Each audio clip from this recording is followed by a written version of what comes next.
Con gusto les saludo y presento a continuación el ejercicio que corresponde a la unidad 1 de la asignatura Entornos Virtuales de Aprendizaje. El ejercicio se titula Educación a Distancia. Mi nombre es Maribel Ramírez Díaz. Presento el propósito de esta actividad es partir o establecer conceptos base y una cronología que dé respuesta a esta evolución de la educación a distancia, por lo que planteo primero las modalidades en educación para después definir estos factores que de alguna manera han determinado la educación a distancia en México, dar mi propia definición y después este repaso cronológico de la evaluación de la educación a distancia en México, para cerrar con una reflexión sustentada en la bibliografía revisada para este ejercicio y finalmente agradecer la atención prestada a este ejercicio. Valga la redundancia. Bien, como primer punto, revisaremos las modalidades en educación en México. Esencialmente son dos. La presencial, que implica que el estudiante y el docente estén en un aula, en un salón de clase, ¿verdad? Compartiendo, interactuando de manera directa, cara a cara. Por otro lado está la modalidad a distancia, que implica que no estén en el mismo tiempo, en el mismo espacio, ¿verdad? Compartiendo este diálogo didáctico. Sin embargo, esta relación está mediada por diferentes elementos según la época, según el tiempo. En este caso, actualmente lo hacemos a través del Internet. De estas dos modalidades se desprende todo lo demás, así que solo existen estas dos modalidades y nos referiremos a continuación a la modalidad de educación a distancia. Y vamos a revisar cuáles han sido los factores que le han dado origen. Pues bien, en México, la experiencia en materia de educación a distancia, específicamente por las instituciones educativas públicas de nivel superior, es muy reciente. Podríamos tomar como punto de partida finales de la década de 1960, principios de la década de 1970, específicamente con una política fiscal y de estabilización monetaria llamada desarrollo estabilizador, que parte de 1954 a 1970, donde se le llama el milagro mexicano porque hay un ascenso, ¿no? en cuanto a la economía, pero después se da un brusco descenso, lo que trajo consigo un crecimiento en la población, ¿verdad? Y esto generó, pues obviamente, toma de decisiones en materia política, como decía, primero esta estabilidad y ahora pues quiere darse respuesta a este crecimiento en diferentes aspectos, ¿no? Que van desde la cuestión de salud, vivienda, educación, el trabajo, etcétera. Entonces, en materia política educativa, busca darle respuesta al rezago educativo que históricamente se había vivido o se ha vivido en la población indígena, en la población rural, y entonces plantean la posibilidad de una educación llamada telesecundaria, que si bien es cierto, no es una educación a distancia, es el punto de partida. Por otro lado, los recursos económicos, como ese vino este brusco descenso, no existe la infraestructura económica, digamos, para la construcción de salones, escuelas o recursos que pudieran permitir que los niños, que estamos hablando propiamente, o los estudiantes propiamente de la población indígena y rural, puedan ir a la escuela. Entonces, vuelve a ser una opción viable esto de la telesecundaria. Y pues en materia social, este factor social, pues crece la población, específicamente en secundaria se da este aumento de la población y pues la solución inmediata pues es justamente esto de la telesecundaria, ¿no? Por otro lado, las empresas empiezan a utilizar otros recursos para dar la capacitación y de ahí va a surgir esta idea de hacerlo de forma distinta, ¿no? Pero vayamos entonces al antecedente que, como señalaba, no se considera como una educación a distancia porque los estudiantes tienen que trasladarse a la escuela, ocupar un tiempo específico para estar en la escuela. Sin embargo, se le considera el antecedente porque la telesecundaria va a utilizar la tecnología más avanzada de su tiempo, que en este caso es la televisión, ¿verdad? Y se piensa que como a los niños, a los estudiantes jóvenes les encanta la televisión, les atrapa la atención, va a ser una solución viable para lo que se busca responder, que es el rezago educativo. Y que se centra sobre todo en las poblaciones indígenas y rural. Y entonces, si ellos no pueden irse a la ciudad a tomar clases, bueno, entonces pretenden llevar la telesecundaria, porque justamente es la población que más creció y que demanda educación, entonces pretenden llevarlo allá, pero no toman en cuenta que los programas no son similares, los programas escolares no son similares a los programas que los niños les gustan observar, y queda más que nunca definida la importancia del docente frente a grupo, quien va a coordinar y dirigir la enseñanza, aunque en ese momento se pensaba que solamente asesorarían y evaluarían. Sin embargo, sin esa dirección, sin esa retroalimentación, pues la telesecundaria no responde a las necesidades que estaban buscándose en ese momento. Pues bien, por otra parte, entonces, me gustaría plantear mi definición sobre educación a distancia con estos antecedentes, ¿verdad? La educación a distancia, entonces, es una modalidad educativa en la que no hay una relación física, no hay una relación cara a cara entre docentes y estudiantes como figuras principales del proceso de enseñanza y aprendizaje, sino que es mediada por un diálogo didáctico. Hay una intención comunicativa a través de los medios. Obviamente, dependiendo la época, van a ser esos medios, actualmente es el Internet, que sirvan de puente en tiempo y espacio, porque puede ser asincrónica y sincrónica esta relación, ¿verdad? Y no necesariamente, o no se debe de estar, no implica estar en un mismo espacio. Y se promueve, por supuesto, un aprendizaje independiente y colaborativo con una organización de apoyo que sustenta dicha relación. Entonces nos conviene ahora revisar pues por partes, ¿no? Decimos que es una relación mediada entre estos actores educativos que son el docente y los estudiantes. En este caso, obviamente, no están en el mismo lugar, por lo tanto no hay una relación física, una relación cara a cara, ¿verdad? Según nos sostiene García sin fecha. Por otro lado, sí es un diálogo didáctico a través de los medios porque tiene una intención educativa. Esto es un proceso de comunicación y bueno, vamos a utilizar los recursos que existan en su momento. Inicialmente aquellos medios impresos, el correo, las llamadas de teléfono o ahora el internet, ¿no? Como lo sostiene Jardines en 2019. Y pues obviamente implica no estar en el mismo lugar e incluso no en el mismo tiempo, ¿verdad? Según lo explica Kramare en el 2001. Ahora bien, esta relación entre el docente y los estudiantes, o entre incluso los mismos estudiantes, buscan un aprendizaje independiente, ¿no? El alumno se vuelve gestor de su propio aprendizaje, de su propio tiempo, de sus propios recursos, pero al mismo tiempo implica una colaboración porque nos construimos, diría Vygotsky, ¿no? A través de la relación social. Y obviamente esto va a estar sustentado en una organización, una institución escolar, como lo explica García 2013.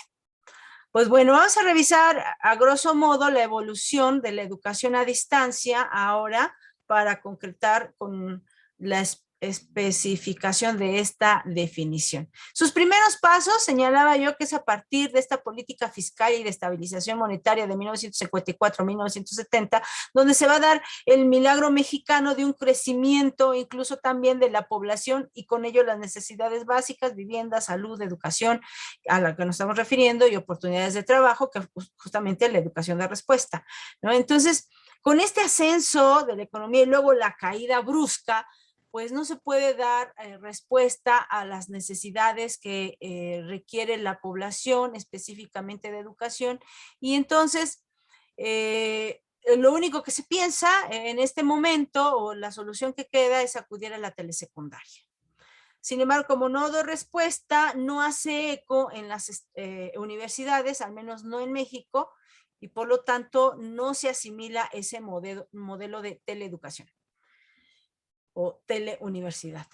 no es así, sino hasta 1990 que las empresas, ¿verdad? Y las universidades corporativas utilizan la formación y la capacitación en línea.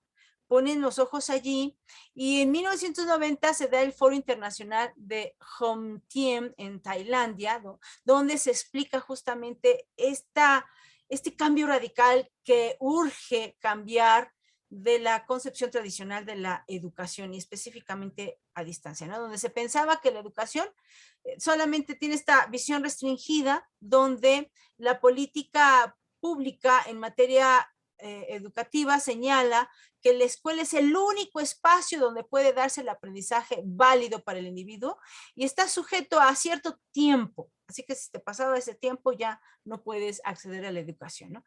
En ese momento la Internet se encontraba todavía en una etapa conocida como la web 1.0. Ese modelo de Internet se caracterizó principalmente porque la red solamente ofrecía información, ¿no? Entonces las empresas lo que hacen es esto, ¿no? Dar la capacitación, pero dando solamente información. Para 1996, entonces ahora sí se debe de reconocer la participación del sector privado, específicamente el Tecnológico de Monterrey, porque son los primeros en lanzar o crear una universidad virtual del Tecnológico de Monterrey y oferta maestrías a distancia. De 1996 al 97, la UNAM va a desarrollar ese programa de universidad en línea, pues, para la educación a distancia basada solamente pues en internet, ¿no? Y como señalábamos, solamente existe la web 1.0, ¿verdad? Y en ese caso, pues apenas, ¿no? Está como surgiendo este primer navegador comercial Netscape, el cual hace posible el crecimiento de las empresas .com. Entonces las personas podían tener acceso a los contenidos multimedia que las empresas generaban, ¿verdad? O cualquier organismo o persona que tuviera los medios y los conocimientos específicos para hacerlo. Estaba entonces también gestándose la educación, en educación, estas plataformas de enseñanza, aprendizaje o LMS por sus siglas en inglés, ¿verdad? Y va a ser Blackboard la pionera, la primera que toma inclusive el TEC de Monterrey, ¿no? Para ofertar su educación en línea. En el 2001 aparece la plataforma Moodle, basada en el principio de open source o código abierto, donde quien lo diseñó sugería que quienes lo usaran pudieran hacer las modificaciones, pero lo compartieran para pues, que todos se pudieran de alguna manera beneficiar de esas modificaciones. Para el 2004, entonces la UNAM adopta Moodle, ¿verdad? Esta plataforma que surge en el 2001 para el desarrollo de la oferta de educación a distancia. Entonces el sistema de universidad abierta cambió su nombre a Sistema Universidad Abierta y Educación a Distancia, SUAYED. Es así que en el 2005 inicia con 6 licenciaturas en línea y con una matrícula cercana a los 300 alumnos que están inscritos en el Centro de Alta Tecnología de Educación a Distancia de Tlaxcala. Y entonces la web 2.0 aparece para separar estas dos dimensiones diferentes del uso de Internet, ¿verdad? Como se ha venido viendo. Veíamos la web 1.0 como el medio de comunicación de masas, principalmente dirigido a unos cuantos, ¿verdad? Productores de contenidos, a un público que pues se pudiera sentar detrás del ordenador y revisar dicha información. Pero la web 2.0 dio paso a un espacio donde los usuarios ya no solo consumen la información, sino que pueden también producirla, ¿no? Y entonces esta apropiación de la red por parte del usuario, de los usuarios, marca ese cambio de un antes y un después de la historia de Internet, en la que se desarrollan como nunca las llamadas redes sociales, gracias a la difusión de herramientas de fácil manejo para la publicación de textos, videos, audios y todo de manera libre. Sin embargo, no significa que se haya adaptado o adoptado a la escuela. En el 2006, en solo un año de servicio, el SUAYED ya contaba con una carrera técnica y 10 licenciaturas en 13 planes de estudio dirigidos a alumnos en los estados de Chiapas, Oaxaca e Hidalgo, ¿verdad? Y entonces en el 2007 marcó un hito importante en la educación a distancia pública con la conformación del Espacio Común de Educación Superior a Distancia, el ECUESAT, con la participación de universidades públicas más notables del país, con la UNAM a la cabeza. Y en ese sentido, ¿verdad?, tienen el objetivo de fortalecer y ampliar la oferta educativa en línea y al mismo tiempo facilitar la movilidad estudiantil entre sus respectivos sistemas abiertos y a distancia, con el objeto de fortalecer y ampliar la oferta educativa en línea y al mismo tiempo facilitar esta movilidad, como lo señalaba. A través de Moodle se montó la educación a distancia, ¿verdad?, que conocemos ya como 1.0, aquella que generaba una institución educativa para ciertos usuarios, ¿no?, como aprendices de los contenidos, y la educación a distancia no se diferencia mucho en ese sentido de lo que era la educación tradicional a distancia, que su carácter es andragógico, ¿no? Esto es que es educación para adultos, con un principio del aprendizaje independiente y que por lo tanto pues implica una cierta autonomía, responsabilidad y autogestión de los contenidos en enseñanza. Esto trae como consecuencia que, si bien es cierto, cantidades importantes de alumnos se inscriben, no todos culminan esa formación. 2010 va a ser 3 años posteriores, después de que se ha conformado el ECUESAT, la Secretaría de Educación Pública arrancó el Sistema de Educación Superior Abierta y a Distancia, ESAT, apoyado en el Sistema Nacional de Educación Superior Tecnológica. Bueno, las reflexiones. Hablamos de educación presencial, que implica estar en un tiempo, en un lugar, cara a cara con el docente, alumno, ¿verdad? Donde, insisto, coinciden en ese tiempo y espacio, a diferencia de la educación a distancia, donde el estudiante interactúa a través de recursos en ese momento disponibles, que actualmente hablamos de educación en línea a través del internet, ¿no?